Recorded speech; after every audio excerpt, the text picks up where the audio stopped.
जातियों का दबदबा, चुनावी रण।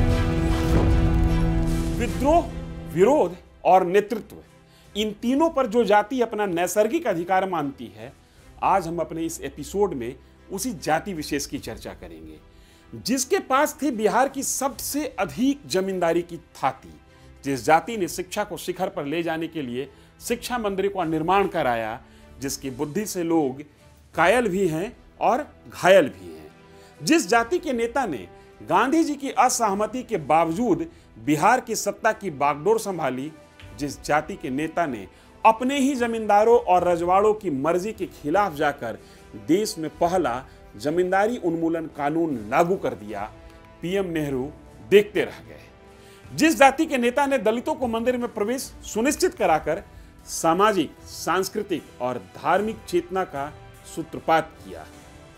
अब तक आप समझ गए होंगे, हम चर्चा करने जा रहे हैं भूमिहार ब्राह्मण के बारे में। 1990 तक बिहार में सत्ता का चेहरा कौन है यह बहुत ज्यादा मायने नहीं रखता था।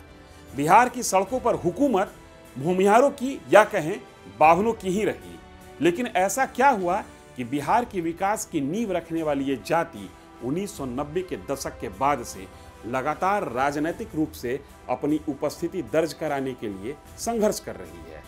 सामाजिक न्याय और हिंदुत्व की प्रयोगशाला में यह जाति बंदूक उठाने के बाद अब उस जमीन की ओर नहीं लौट रही जहां इनके पुरखों की निशानी है, बल्कि यह समाज नए प्रोफेशन में अपना दबदबा कायम करने पर उतारू है। भूमिहार है कौन? इस सवाल पर समाज मंथन करता रहा है, लेकिन सच क्या है, प्रमाणों के साथ हम आपको बताते हैं। सामाजिक विज्ञान के विद्वान इस जाति को ब्राह्मण जाति के साथ जोड़ते हुए ब्राह्मणों के आयाचक परंपरा से जोड़ते हैं। स्वामी सहजानंद सरस्वती ने अपनी किताब ब्रह्मर्षि वंश विस्तार में इसके बारे में विस्तार से बताया है। ब्राह्मणों के पारंपरिक 6 कर्म हैं: यज्ञ करना, यज्ञ कराना, दान लेना, दान देना, वेद पढ़ना और वेद पढ़ाना। इसके 3 कर्मों यज्ञ कराना, वेद अध्ययन करना, दान देना को भूमिहार ब्राह्मण जाति के लोगों ने अपनाया। एमएस सेरिंग ने अपनी किताब हिंदू ट्राइब्स एंड कास्ट में भूमिहारों के द्वारा ब्राह्मणों के 3 कर्म अपनाने की चर्चा की है। यही है अयाचक का मतलब। जैसा कि नाम से भी स्पष्ट है, ये वो वर्ग है जिसने आजीविका के लिए भूमि को ही आधार बनाया। भूमिहारों की पहचान जमींदारी शब्द के साथ हुई है। यह समाज अपनी पहचान भगवान विष्णु के 6ठे अवतार ऋषि परशुराम के साथ जोड़ता है। मान्यता है कि परशुराम ने जब पृथ्वी पर क्षत्रियों का संहार किया, तब उनकी जमीन को ब्राह्मणों के बीच बांट दी। जिन ब्राह्मणों को उनके द्वारा दी गई जमीन मिली, वे भूमिहार ब्राह्मण कहलाए। एक मत यह भी है कि जो भूमि सैनिक सेवा या किसी खास सुरक्षा के लिए दी गई, वो अग्रहार की जमीन हुई और अग्रहार की जमीन प्राप्त करने वाला ब्राह्मण भूमिहार ब्राह्मण कहलाए।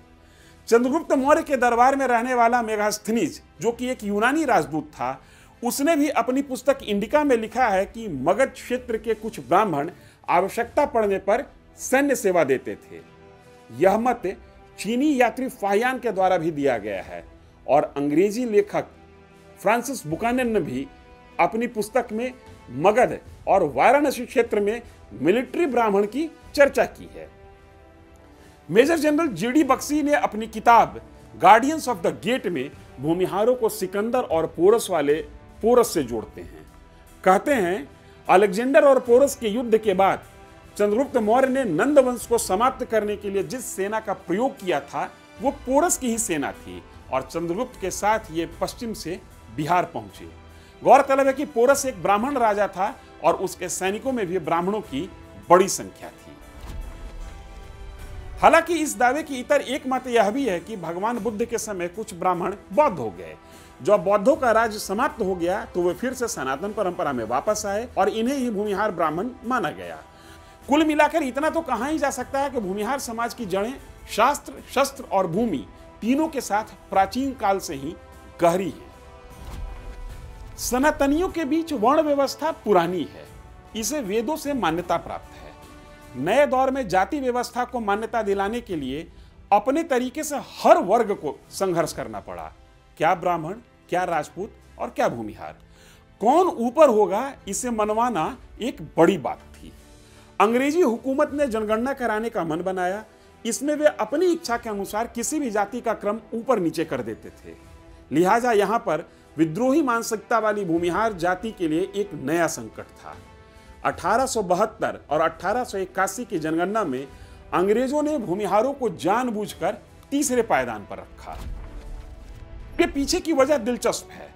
दरअसल इसी वजह से भूमिहारों की राजनीतिक मानसिकता को समझा जा सकता है। दरअसल बैटल ऑफ बक्सर के बाद यह तय हो गया कि अब बिहार, अवध, बंगाल की हुकूमत अंग्रेजों के हाथ होगी।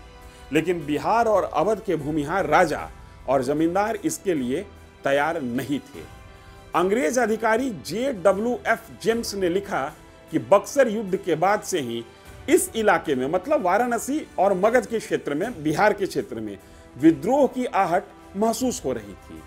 1781 में वारेन हेस्टिंग्स ने बनारस के राजा चैत सिंह को उस वक्त गिरफ्तार करने का आदेश दिया जब वे पूजा पर बैठे थे। परिणाम यह हुआ कि चैत सिंह के सिपाहियों के साथ ही बनारस के आम लोग विद्रोह कर बैठे। हेस्टिंग्स की सेना मारी गई। खुद हेस्टिंग्स को नदी के रास्ते चुनार किले में शरण लेना पड़ा। अंग्रेजी हुकूमत की खूब किरकिरी हुई। इस युद्ध के बाद बनारस में एक कहावत शुरू हो गई, घोड़ा पर हौदा, हाथी पर जिन, ऐसे भागा वारेन हेस्टिंग। दरअसल 1770 में बंगाल इलाके में, गौरतलब है कि उस समय बंगाल और बनारस या बिहार बहुत बटा हुआ नहीं था, इसलिए जब बंगाल इलाका कहा जाता है तो इसे एक बनारस से लेकर बंगाल तक का क्षेत्र समझना चाहिए। दरअसल 1770 में बंगाल इलाके में भारी अकाल पड़ा। बावजूद इसके अंग्रेज लगान वसूलने के लिए स्थानीय रजवाड़ों और जमींदारों पर दबाव बना रहे थे। उनकी डिमांड ने जमींदारों के अंदर खींच पैदा कर दी। खासकर भूमिहार जमींदार जो अग्रहार की जमीन के मालिक थे, उनमें से अधिकांश को लगान ना देने की आदत थी। कुटुंबा के जमींदार राजा नारायण सिंह, बच्चू सिंह, नरहट के जमींदार राजा अकबर, ये सब बनारस के उकसावे पर अंग्रेजों के नाक में दम कर रखे थे।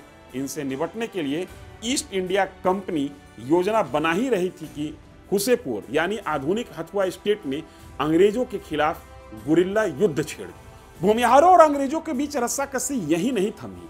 1857 की क्रांति में अवध और बिहार बंगाल के भूमिहार जमींदार या तो अंग्रेजों के साथ रहे या तटस्थ रहे। फिर भी भूमिहारों ने कुछ ऐसा कर दिया कि अंग्रेज बिदक गए। 1857 की गदर के समय तक भूमिहार राजाओं और जमींदारों ने अपने आप को एडजस्ट कर लिया था। लेकिन इस गदर में दो घटनाएं ऐसी हुई कि अंग्रेज एक बार फिर भूमिहार से नाराज हो गए। खुफिया खबरों के मुताबिक गदर करने वाले लोगों के लिए वाराणसी और टिकारी के राजा अप्रत्यक्ष रूप से सहयोग कर रहे थे।